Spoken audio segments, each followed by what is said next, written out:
ఎవరెవరున్నారు మీ పార్టీలో? అంతా మనకు తెలిసిన వాళ్లే. గుంటూరులో దినేష్, నెల్లూరులో నరేష్, ఇంకా కడపలో మన అవినాష్.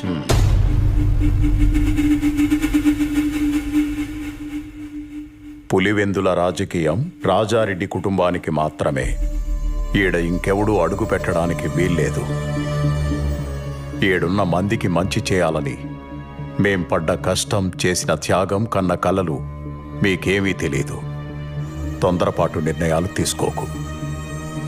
ఈ నియోజకవర్గం మన కుటుంబ కిరీటం, మర్చిపోకు. దీని గురించి మనం మళ్ళా అయినా మాట్లాడుకోవచ్చు లేచి నాయన. ఇంకో విషయం, మీ దగ్గరున్న మా నాయన భూమి నాకు ఇస్తే. మీ నాయన భూమా? ఇద్దరం కలిసి అంతా సంపాదించుకున్నాం. నా అన్న నేను వేరువేరని ఎప్పుడూ అనుకోలేదు. అన్న భూమి